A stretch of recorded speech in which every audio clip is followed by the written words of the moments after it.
화폐는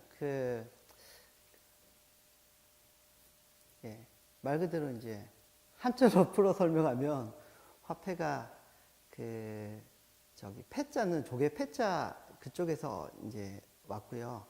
화는 그 물건이라는 뜻에서 이제 그 의미가 왔는데 예전에는 물건이나 어떤 조개 어떤 그 희귀한 그런 것들이 그 화폐의 수단으로 쓰이게 됐습니다. 근데 그게 이제 그 커머더티 머니라고 부르는데 그 한국말로 뭐죠? 커머더티 머니가 상품화폐. 예, 상품화폐. 아, 단어가 자꾸 생각이 안 나요. 예, 상품화폐부터 시작했는데 이게 뭐 교환이나 이동이나 저장에 불편함이 있어서 야 이걸로는 안 되겠다. 그래서 실질적인 가치를 갖지만 좀 저장이나 이동이 편한 금속 화폐로 이제 진화가 되어 왔죠. 그래서 금은 동 같은 금속들이 화폐로 쓰였고요. 근데 금은동 자체도 놓고 보면 그 자체가 그 상품으로서의 가치가 있어요. 예, 그러다가 보니까 이것도 보관하기 어렵고 뭐 무겁고 여러 가지 문제들이 있어서 야 그러면 지폐로 대체하자 하면서 정부에서 이제 찍어내는데 이걸 화폐로 인정을 해줘. 한 게 이제 법정화폐, 피엠머니로 이제 진화가 되었거든요. 근데 피엠머니도 여러 가지 형태가 있었어요. 예전에는 금을 보관하고 있다가 보관한 양만큼 이제 근본이 그 지폐로 시작을 했다가 1971년 닉슨 파동 이후로 이제 금을 무한대로 보관할 수 없으니까 화폐만 찍어낼게 인정해줘 라는 그 불태환 그 법정화폐 피엠머니로 이제 나왔고요. 아, 네, 안녕하세요. 라인에서 블록체인을 담당하고 있는 언블락의 이희호입니다. 블록체인 프로젝트의 데뷔 무대 불금의 아이콘 디퓨전드 블록체인을 운영하고 있는 양석원이라고 하고요. 네, 저는 윤형중이라고 하고요. 그 블록체인 분야를 취재했었던 그 전직 언론인이고 그리고 코인데스크 코리아의 창간 멤버로서 이제 취재 활동을 했었던 기자였습니다. 예, 블록체인에 대한 개념을 처음 접한 거는 2014년 아마 쫄투에서 코빗 이영석 대표가 출연하게 되면서 블록체인과 이제 비트코인에 대해서 처음 접하게 되었고요. 그 당시에는 블록체인보다는 그 뭐 새로운 화폐 비트코인에 좀 주목을 해서 디지털 코인, 디지털 토큰 이런 가상화폐 이런 것들이 좀 향후 가능성이 있겠다. 또 실생활에 쓰일 가능성이 뭐 작게나마 있겠다라는. 일단 2010년 그쯤에 이제 제가 그 공유 오피스, 코워킹 스페이스를 운영을 하고 있었는데 그 이후에 이제 공유 경제에 대한 우리가 흔하게 이제 요즘에 뭐 에어비앤비, 뭐 우버 뭐 이렇게 해가지고 이야기하고 있는 공유 경제에 대한 걸 이렇게 접했었고 그리고 나서 조금 있다가 공유 경제에 대한 거를 쭉 뭐 정보도 찾고 매체에 나온 내용들도 공부도 하다 보니까 그때 약간 스쳐 지나가듯이 비트코인에 대한 그 내용을 이제 봤었던 것 같아요. 사실 블록체인보다는 비트코인이라는 단어를 이제 처음 접했던 거는 예전이에요. 2013년도에 한창 그 신문지상에서 이제 뉴스가 됐었을 때 간단하게나마 접했었고요. 그때의 느낌은 저도 이제 많은 사람들이랑 다르지 않게 그 사기 같다는 생각을 했었어요. 근데 특히 말도 안 된다라고 생각했었던 이제 그 부분이 그 수학 문제를 풀면 뭐 코인이 지급된다라는 부분이었거든요. 개인인지 뭐 남자인지 여자인지 그룹인지 모르는 그 사토시 나카모토가 비트코인 관련된 논문을 발표하는 그 시기를 보면은 약간 이제 그 앞뒤에 이제 시기가 뭐 아큐파이 무브먼트도 있기도 했었고 근데 그 아큐파이 무브먼트에 또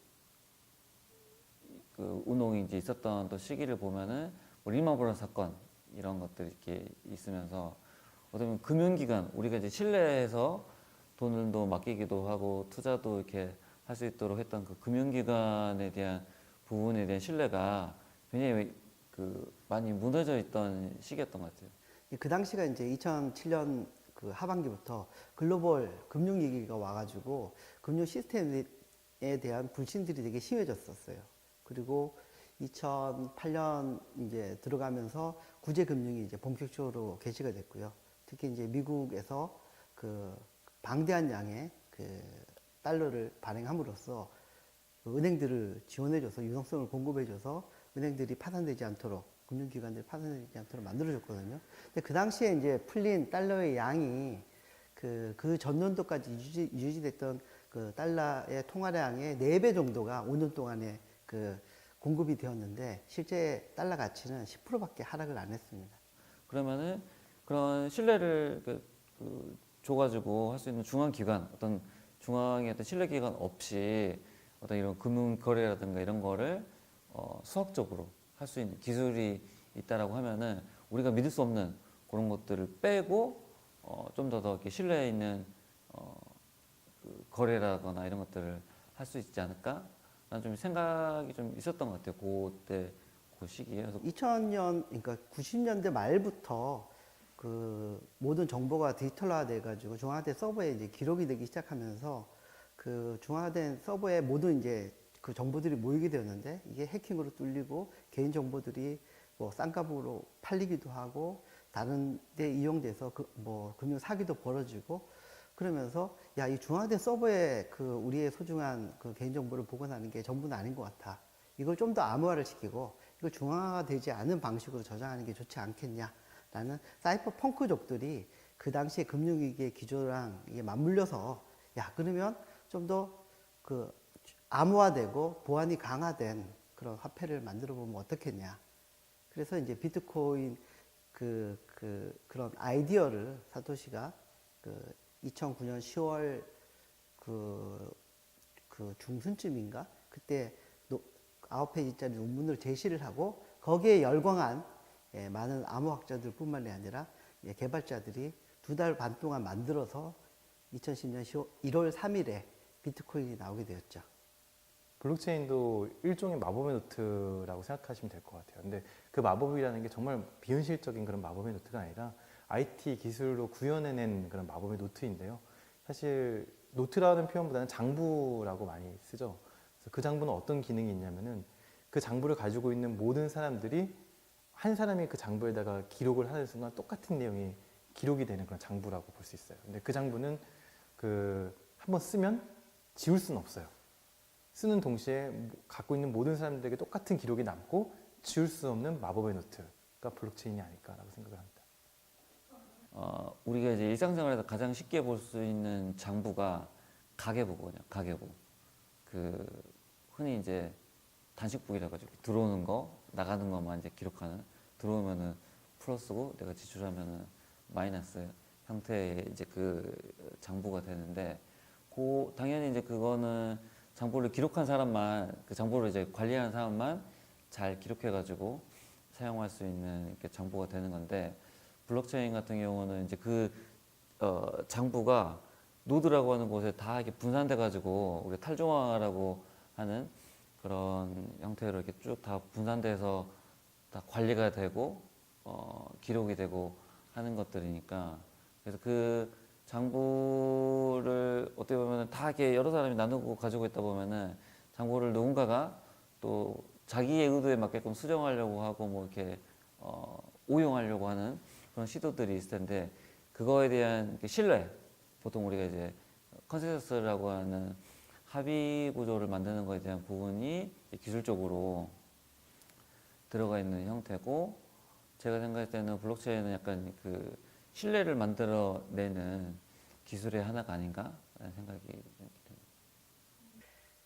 그 블록체인은 말 그대로 블록이 그 체인으로 연결돼서 데이터를 저장한다는 그런 의미거든요. 그러니까 컴퓨터 사이언스 쪽에서는 분산 처리, 뭐 디스트리뷰티드 시스템으로부터 시작을 됐어요. 그래서 분산해가지고 데이터를 저장하는 여러 방법들이 있는데, 블록 단위로 쪼개서 저장을 한 다음에 블록을 연결시키면 위변조나 이런 게 어렵지 않겠냐, 그런 개념으로 시작이 되었고요.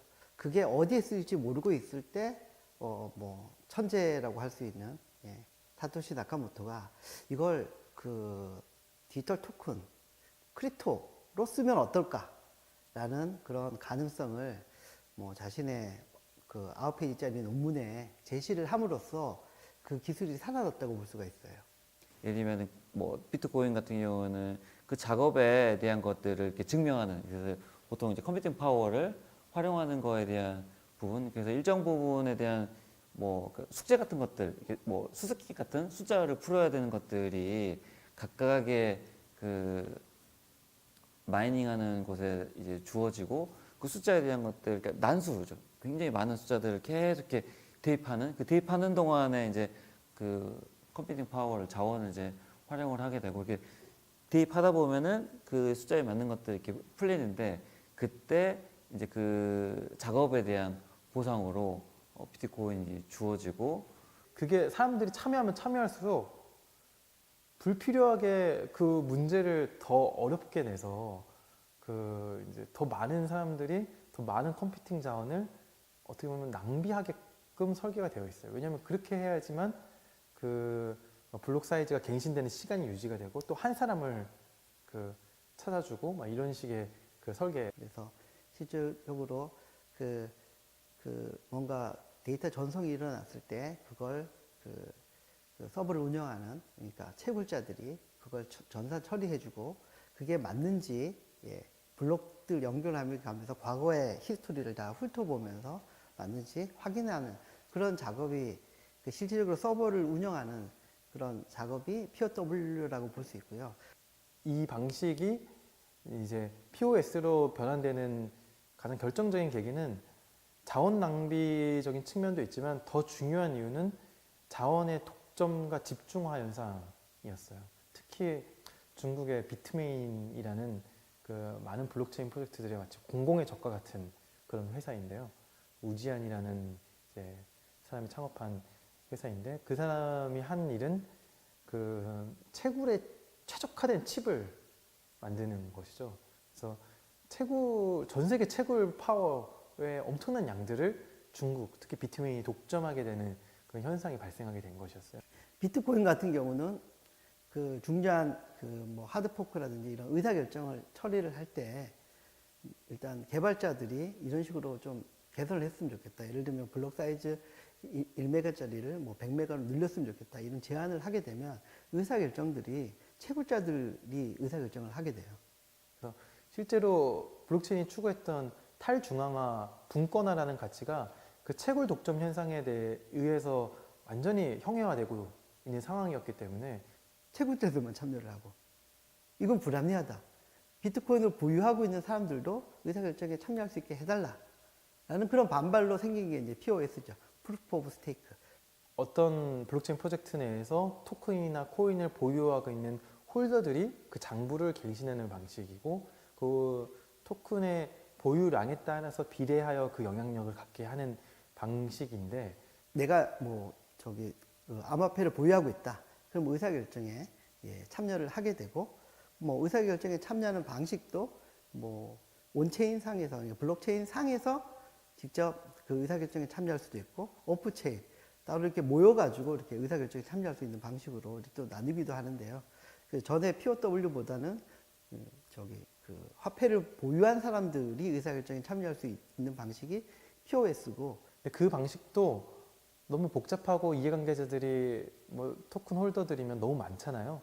그래서 나온 게 된 게 디포스인데, D자는 델리게이시거든요. 일정 특정명을 이렇게 정해놓고 그 사람한테 이제 딜리게이션 하는 거죠. 어떤 거에 대한 그 투표를, 그러니까 합의를 이룰 수 있는 것들에 대한 것들을, 권한을 약간 위임을 해서 그 특정 숫자 사람들이 그 합의를 하면은 그 모든 노드에서 합의에 대한 부분을 인정을 하는 거에 대한 부분들로, 사실 민주주의가 직접 민주주의와 대의 민주주의 차이로 그 비교하면은 가장 쉽게 설명할 수 있는 것 같아요. POS는 뭐 직접 민주주의고 디포스는 대의 민주주의거든요. 그래서 그 토큰 홀더들 중에서 대표들 뽑아서 그들이 이 장부를 갱신하고 이 시스템의 운영 권한을 갖게 되고 하는 방식이 디포스라고 볼 수 있고요. 그래서 이 방향은 계속 그 가고 있는데, 블록체인이라는 기술 자체가 굉장히 재미있는 특성 중에 하나가, 그 이게 단순히 기술만을 얘기하는 건 아닌 것 같아요. 그러니까 블록체인은 끊임없이 탈중앙화라는 걸 얘기를 하거든요. 예, 탈중앙화가 어떻게 보면 블록체인의 기본적인 정신이고 철학이라고 할 수 있거든요. 그러니까 중화된 그런 정부, 중화된 은행에서 화폐를 발행할 수 있다고 생각을 했는데 탈중앙화되어 있는 그러니까 서로 신뢰할 수 없는 환경에서도 비트코인이 나왔고 그 해킹도 없이 사람들이 신뢰하면서 이렇게 그 거버넌스도 예, 의사결정도 이루어지면서 굴러가고 있는 걸 그 사람들이 보면서 아, 꼭 중화된 게 정답만은 아니구나 이렇게 느껴가는 것 같아요. 탈중앙화라는 거는 사실 시스템에 있어서는 그 어떻게 보면은 운영에 있어서 방해되는 존재이기도 해요. 그러니까 모두가 권한을 갖는다면 운영이 굉장히 어려워지고 또한 합의에 이르기도 굉장히 어려운데 그럼에도 불구하고 블록체인이 탈중화를 기본 가치로 삼기 때문에 그 이제 디포스와 POS 간의 균형이 있는 것이고요.